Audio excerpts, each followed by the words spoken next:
जय मसीह के मित्रों, मेरा विश्वास है कि परमेश्वर हम में से हर एक के साथ है। हम जानते हैं वर्तमान संसार में बहुत सी चुनौतियां चल रही हैं, दुख का, बेरोजगारी का, बीमारियों का समय है, लेकिन हमारा जीवता परमेश्वर हमारे साथ है, इसलिए हम दोनों हाथ उठाकर उसको धन्यवाद देते हैं। शैतान पूरी कोशिश में है कि हमारे जीवन को वो परमेश्वर से अलग करे, हमारे जीवन में उन अभिशापों को लाए जिनके द्वारा हमारा आत्मिक जीवन दूषित और प्रदूषित हो जाता है। वो नहीं चाहता कि हम बचाए जाएं, लेकिन मेरे मित्रों, ये हमारा बोझ है।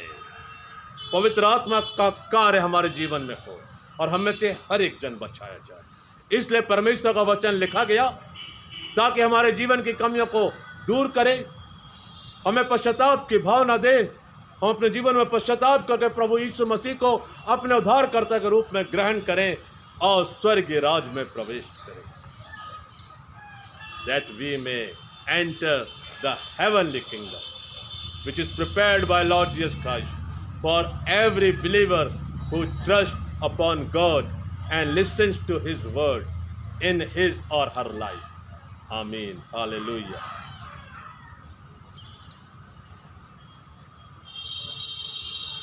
क्यों ना हम एक छोटी प्रार्थना करें और प्रभु से हम शक्ति लें। प्रभु हमारी सहायता कीजिए। आज के वचन से संबंधित हम एक विशेष प्रार्थना करते हैं। प्रभु, बहुत बार हमसे जीवन में गलतियां होती, अपराध होते हैं, आप उन्हें क्षमा कीजिए और उन गलतियों में विजय प्राप्त करने में हमारी मदद कीजिए, प्रभु यीशु मसीह के नाम। आमीन। मित्रों, आज मैं आपके साथ जो विषय बांट रहा हूँ इजरायलियों के जीवन से संबंधित, और वो है कुड़कुड़ाना या बुड़बुड़ाना। और यह परमेश्वर की दृष्टि में बहुत बड़ा पाप है, और इसलिए मसीहियों को और परमेश्वर के लोगों को, परमेश्वर की चुनी हुई प्रजा को अपने जीवन में इस पाप से बचना चाहिए, कुड़कुड़ाना और बुड़बुड़ाना। निर्गमन 17 में इस्राएलियों को पानी नहीं मिला तो वो मूसा पर बुड़बुड़ाने लगे कि तू हमें अपने परिवार सहित और ढोरों समेत यहां जंगल में मार डालने को ले आया। बहुत दुख हुआ मूसा को। उसने परमेश्वर से प्रार्थना की और फिर परमेश्वर ने कहा, मैं चट्टान पर खड़ा रहूंगा, और जब तू वहां पर चट्टान पर अपनी लाठी को स्पर्श करना तो पानी निकला। लेकिन चूंकि वहां पर लोगों ने पानी के लिए वाद विवाद किया था, इस स्थान का नाम मस्सा मरीबा। बुड़बुड़ाना और कुड़कुड़ाना परमेश्वर को अच्छा नहीं लगा।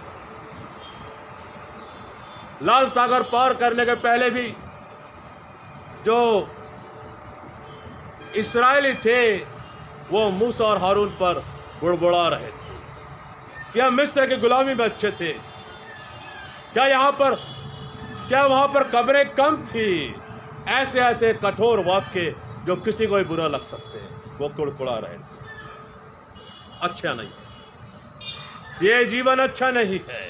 कुड़कुड़ाना, बुड़बुड़ाना जो एक मानवीय स्वभाव में होता है, अनजाने में जानबूझकर ये हमारे जीवन को नुकसान ही पहुंचाता है। इससे कुछ फायदा नहीं होता, कुछ हासिल नहीं होता। और जब मैं इस विषय पर मनन चिंतन कर रहा था तो मैं बड़ी प्रार्थना के साथ आज आपके साथ इस बात को बांट रहा हूं कि वचन में लिखा है कि कुड़कुड़ाने से मन खराब होता है और हड्डियां जलती हैं। हमारा शारीरिक, मानसिक और आत्मिक जो जीवन है उसको नुकसान पहुंचता है कुड़कुड़ाने से।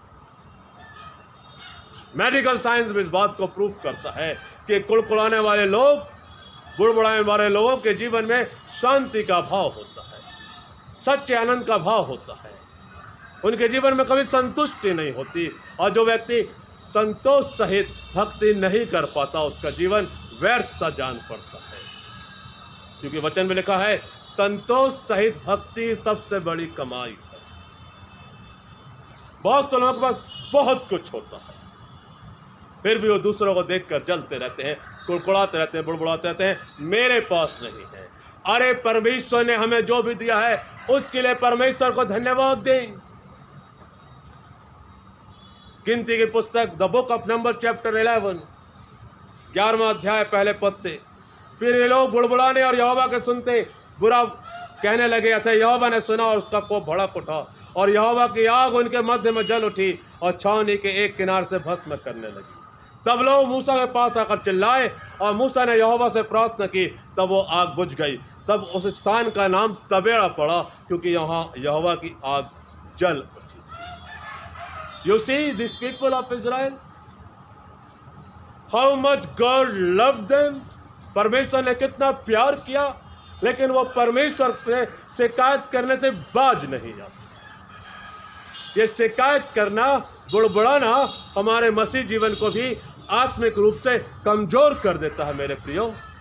मसीह समाज को कमजोर कर देता है और सबसे बड़ा नुकसान उस इंडिविजुअल फैमिली यूनिट को, पारिवारिक समूह को होता है, अगर उस घर में कुड़कुड़ाने वाले लोग हैं जो परमेश्वर से हमेशा शिकायत करते रहते हैं, हमारे पास ये नहीं है, हमको ये नहीं मिला, वो नहीं मिला। मेरे प्रियो, जो भी परमेश्वर ने दिया है उसे हम देखें कि हमारे आसपास जो लोग हैं शायद उनके पास वो भी नहीं है जो हमारे पास है।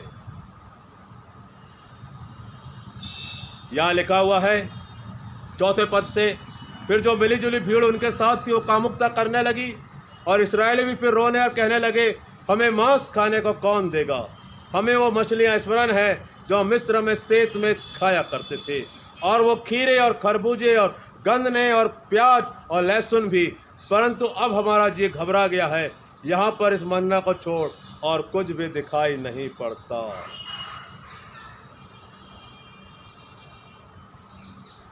देखिए, परमेश्वर उन्हें स्वर्गीय भोजन खिला रहे हैं लेकिन संतुष्टि नहीं। परमेश्वर आत्मिक भोजन हमें खिलाते हैं, बहुत से लोग संतुष्ट नहीं हो पाते हैं, पता नहीं क्यों। मैं दुआ करता हूं नम्रता के साथ परमेश्वर को कि परमेश्वर जब भी हमारे जीवन में इस प्रकार की भावना आती है, बुड़बुड़ाने, कुड़कुड़ाने, असंतुष्टि की, परमेश्वर हमें इस अपराध और पाप से बचा कर रखे, हमारा नाश न हो। थोड़ा हम कंपैरिजन करें कि जो हमारे पास है शायद वो बहुत से लोगों के पास नहीं। बहुत से लोगों को मैंने देखा है कि वो नौकरी की व्यस्तता में कि बहुत काम करना पड़ता है, वो बुड़बुड़ाते रहते हैं।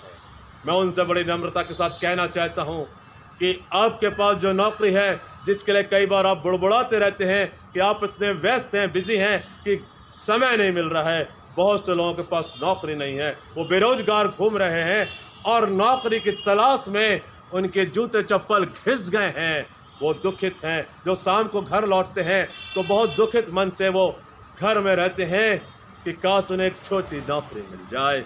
इसलिए अगर आपको एक अच्छी नौकरी मिली है, चाहे वो गवर्नमेंट सेक्टर हो, प्राइवेट सेक्टर हो, परमेश्वर को धन्यवाद दें, और जिनके पास नहीं है उनको उत्साहित करें, उनसे प्रेम की बोलचाल में बातचीत करें। हमारा जीवन दूसरों के लिए आशीष का माध्यम बनना चाहिए। कई बार लोग पुरानी गाड़ी के लिए कुड़कुड़ाते हैं, अरे दूसरों पर नई गाड़ी, अच्छी गाड़ी है, मेरे पास अच्छी गाड़ी नहीं है। मैं आपको बताना चाहता हूँ, बहुत से लोग जिस स्थान पर आप गाड़ी से जा रहे हैं उस स्थान पर वो पैदल जा रहे हैं। क्या हम परमेश्वर धन्यवाद नहीं देंगे कि कम से कम हमारे पास एक गाड़ी है?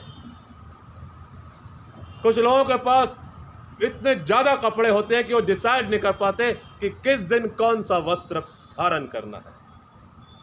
कुछ के पास इतने फैशन रहित वस्त्र होते हैं कि वो डिसाइड नहीं कर पाते कौन सा कपड़ा पहनना। लेकिन मैं आपको याद दिलाना चाहता हूं, आज इस संसार में बहुत से लोग के पास तन ढांकने के लिए पूर्ण वस्त्र नहीं है। मेरे मित्रों, क्या हमने कभी सोचा है कि जिस परमेश्वर ने हमें उत्तम वस्त्र पहनाए हैं, रोटी, कपड़ा और मकान दिया है, क्या हम यहाँ से बाहर निकलकर उन तक पहुँचे हैं जिनके पास ना रोटी है, ना कपड़ा है और ना मकान है? कई लोग छोटे घर के लिए कुड़कुड़ाते कि हमारे पर रहने के लिए छोटा घर है, लेकिन बहुतों के पास तो आसियाने नहीं है, घर की छत नहीं है, वो आसमान के नीचे खुले पर सोते हैं, प्लेटफॉर्म पर सोते हैं, फुटपाथ पर सोते हैं। कभी उनके करीब जाकर उस दर्द को महसूस करें और फिर परमेश्वर के प्रति आपके मन में हृदय के धारे, धन्यवाद की धारा बह निकलेगी। लेकिन याद रखिए, यदि परमेश्वर ने हमें अच्छा रखा है तो दूसरों तक पहुंचाना बहुत जरूरी है। परमेश्वर की आशीषों को दूसरों तक पहुंचाना बहुत जरूरी है। इसराइली जैसे कुड़बुड़ाते थे, उनको दंड मिला। ये कुड़बुड़ाने वाले लोग जो 20 वर्ष से ऊपर के थे, कालेब और जोशुआ के घराने को छोड़कर और कोई प्रतिज्ञा के देश में नहीं पहुंचा। और दंड सबसे बड़ा यह था कि 1 दिन के बदले में 1 वर्ष, अर्थात 40 दिन के बदले 40 वर्ष उन्हें जंगल में बिताने पड़ा। वचन में बड़ी एक दर्दनाक बात लिखी है। परमेश्वर ने क्रोध में कहा कि मैंने इनको दंड दिया है, इनके 100 इनकी लोथें जंगल में पड़ी रहेंगी। बुड़बुड़ाना कि जो अंतिम सीमा है वो विनाशात्मक है, और हमें बड़े नम्रता दीनता से इस पाप को अपने जीवन से मेरे प्रियो अलग करना है। यह वचन हमको सिखा रहा है। मैं एक पिता को जानता हूं। मैं वचन के अंत में आपको बहुत अच्छा एक इलस्ट्रेशन देना चाहता हूं, जिसकी इकलौती बेटी, और उसने अपनी बेटी के लिए क्रिसमस में एक बहुत अच्छा वस्त्र खरीद के लाया, युवा बेटी के लिए। लेकिन उस बेटी को वो वस्त्र पसंद नहीं आया जो पिता ने लाया था। उसे कुछ फैशनेबल और महंगा कपड़ा चाहिए। मैं एक दिन अचानक गया उनके यहाँ विजिट करने के लिए। पिता ने बड़ा दुख से बताया, बेटी भी सामने बैठी थी, कि मेरी बेटी ने मेरे कपड़े को पसंद नहीं। मैंने बेटी को समझाया, कितने प्रेम से तुम्हारे पापा ने वस्त्र तुम्हारे लिए लाए, तुमको दूसरा वस्त्र चाहिए, वो देंगे आपको, जो उनकी आय है उसमें से जोड़ कर देंगे। लेकिन आपको जो वस्त्र लाया गया उसे प्रेम से स्वीकार करना चाहिए। हमारे सामने जो भोजन परोसा जाए उसमें कुड़कुड़ाए नहीं कि स्वादिष्ट नहीं बना है, परंतु दीनता से खाएं और परमेश्वर को धन्यवाद। गिनती 11, 12, 13, 14वें अध्याय तक जब मैं पढ़ रहा था तो मेरी रूह कांप रही थी कि परमेश्वर बुड़बुड़ाने और कुड़कुड़ाने वाले लोगों को कितनी कठोरता से दंड दिया है। वो दंड हमारे ऊपर ना आए। मेरे दोस्तों, मैं दीनता नम्रता से आपसे निवेदन करता हूं कि हमें इस पाप को अपने जीवन से अलग करना। हमें परमेश्वर को धन्यवाद देना सीखना है। हमें परमेश्वर ने जो कुछ दिया है उसके लिए उसमें संतुष्टि का जीवन जीना है, और इस संतुष्टि में उन लोगों को भी शामिल करना है जो हमारे आसपास हैं और शायद बहुत सी चीज़ों के अभाव में। मैंने आज कुछ उदाहरणों के द्वारा वचन को आपके साथ बांटने का प्रयास किया है, ताकि हम वचन को प्रभु के नज़रों में समझ सकें, प्रभु के वचन के अनुसार समझ सकें। मेरा विश्वास है कि वचन मुझसे और आपसे जरूर बात किया हो। वचन के द्वारा हम ऐसी कोई बात आज जरूर ग्रहण करके जा रहे हैं जो हमें एक अच्छे मसीह में तब्दील करे, एक अच्छा क्रिस्त का अनुयायी बनाएगी। प्रभु यीशु मसीह आप में से हर एक को बहुत बहुत बरकत और आशीषों से परिपूर्ण करें। आइए हम प्रार्थना। प्रभु यीशु मसीह, हम आपको धन्यवाद देते हैं, आप हमारे बीच में हैं। आपने अपने कलाम के द्वारा हमसे बातचीत की है और खुदावन हमें उद्धार दिया है। जो कुछ भी हमने सीखा है वो हमारे जीवन में कार्य करे। इस बड़े अपराध को जो बुड़बुड़ाना कुड़कुड़ाना का है, हमारे जीवन से अलग कर दी। प्रभु यीशु मसीह के उद्धारक और मधुर नाम में दुआ मांगते हैं, आमीन। मित्रों, यदि आप प्रभु यीशु मसीह के वचन के द्वारा आशीषित हुए हैं, मैं आपसे निवेदन करता हूं हमारे लिए अवश्य करें, और आप सब हमारी प्रार्थनाओं में हैं। प्रभु आपको बहुत बहुत बरकत दे। प्रभु यीशु मसीह के नाम में जय मसीह की, आमीन।